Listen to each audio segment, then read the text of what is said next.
Hi friends, मैं हूँ पूनम और आप हैं सिल्वर लाइनिंग्स पर। और आज का हमारा टॉपिक है कन्फेशियो अमांटिस, जो गावर की लिखी हुई एक लॉन्ग पॉम है।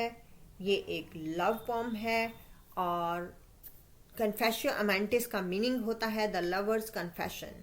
तो चलिए शुरू करते हैं कि लवर ने क्या कन्फेशन किया और उसका क्या नतीजा निकला। ये एक मिडल इंग्लिश पॉइम है 33,000 लाइन्स की, जिसमें गावर ने क्रिटिसाइज किया है अपने समय की सोसाइटी को। और इसमें वो हमें एक कहानी के थ्रू बताते हैं कि उनके नेशन की गवर्नमेंट, चर्च और जो लोग हैं वो कैसे करप्ट हैं। और जो थीम ऑफ द पोम है वो है कोर्टली लव, क्रिश्चियनिटी और मोरल वर्चू। पोएम ऑक्टोसिलेबिक मीटर में है। इसमें बहुत सारी कहानियां हैं और कहानियों में से ज़्यादातर जो कहानियां हैं वो ओविड के लैटिन वर्क मेटामॉर्फोसिस और एमर्स से ली गई हैं। अब कहानी के प्रोलॉग में ही हमें पता चल जाता है जो पोएम है उसके बारे में। रिचर्ड टू ने गावर से कहा था एक लव टेल लिखने के लिए, तो गावर ने कन्फेशियो अमांटिस लिख के प्रेजेंट किया। कहानी का जो हीरो है वही हमें कहानी सुना रहा है, उसका नाम है एमन्स।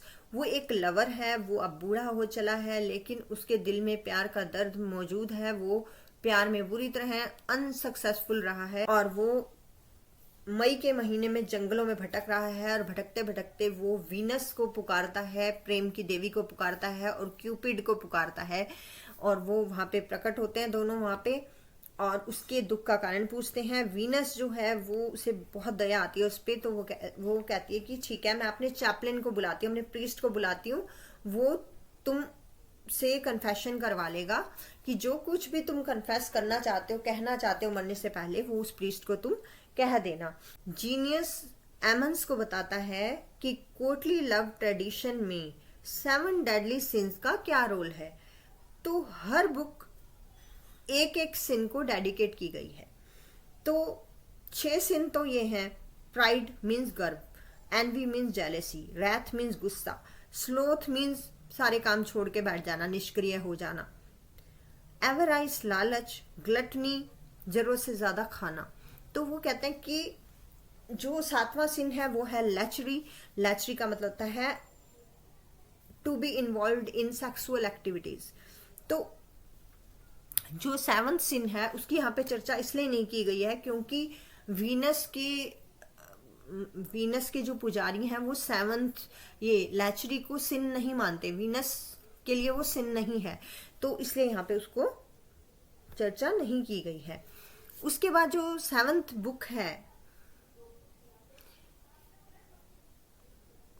उसमें जीनियस जो है वो एजुकेशन देता है, जैसे एरिस्टोटल ने अलेक्जेंडर द ग्रेट को दी थी, एजुकेशन दी थी ना, अच्छा राजा कैसा होना चाहिए, अच्छे राजा को क्या क्या करना चाहिए। इसी तरह से वो गुड किंगशिप पे एक ट्रिटाइज उसे देता है। कौन देता है? जीनियस देता है एमन्स को।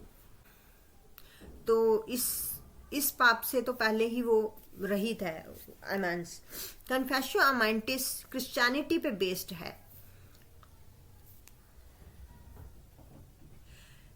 कि लव जो भी पाप हैं वो अपना कन्फेशन कर रहे हैं लव के अगेंस्ट।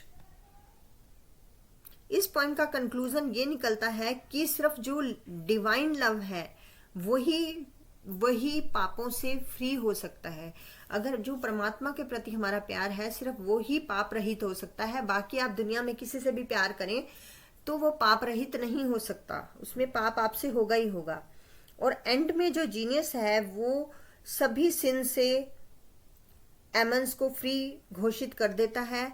और जो वीनस है उसके बाद जब वो उसका कन्फेशन हो जाता है और जब जीनियस जो है वो कहता है हाँ जी तुम फ्री हो गए, सारे पाप रहित हो गए तुम, तो वीनस जो है वो उसे लव सिकनेस से क्योर कर देती है कि अब तुम्हारे दिल में कभी भी ये प्यार की तड़प नहीं रहेगी, अब तुम बिल्कुल शांत रहोगे, तुम्हारा मन शांत हो जाएगा अब। तो यही इसका कंक्लूजन था पोएम का। चौसर का जो idea of knight Florent, wife of Bath's tale में एक नाइट फ्लोरेंट की कहानी है चौसर की, ये बाद में बात करेंगे हम। और मैन ऑफ लॉज टेल, ये दोनों गावर की टेल से ही ली गई हैं, सेम हैं। Man of law's tale is taken from Gower's tale of Constance and Tyre Apollonius in Confessio Amantis. Confessio Amantis में ही एक कहानी है कैनेसी और टायो अपोलोनियस की, जिसमें जो कहानी सुनाई गई है वही कहानी मैन ऑफ लॉज टेल में चौसर ने सुनाई है। तो इसी बात पे जो गावर थे वो चौसर से नाराज भी हो गए थे, और जो वीनस के मुंह से उन्होंने तारीफ करवाई थी चौसर की, वो उन्होंने बाद में रिमूव भी कर ली थी।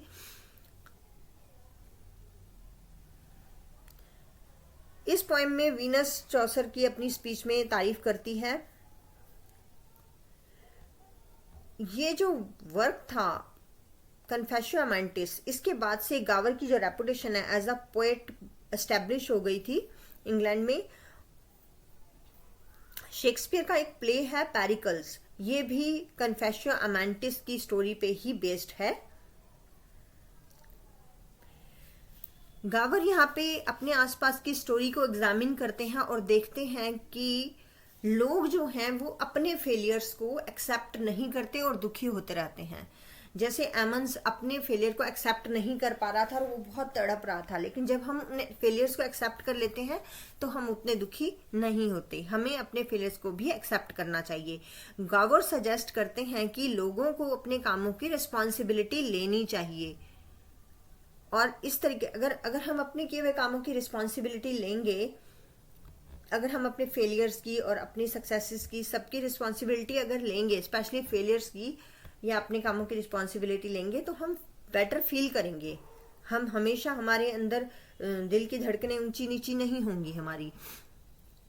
जो सिक्स्थ सिन है गावर जब डिस्कस करते हैं, उसके बाद वो अपने एथिकल विजडम को बिल्कुल छोड़ देते हैं और अपने पर्सनल व्यू को एक्सप्रेस करते हैं, और ब्रिटिश मोनार्की को वो ओपनली क्रिटिसाइज करते हैं। तो आई होप आज का वीडियो आपके लिए काफ़ी यूजफुल होगा। तो आज के लिए बस इतना ही, मिलते हैं नेक्स्ट वीडियो में। Thank you.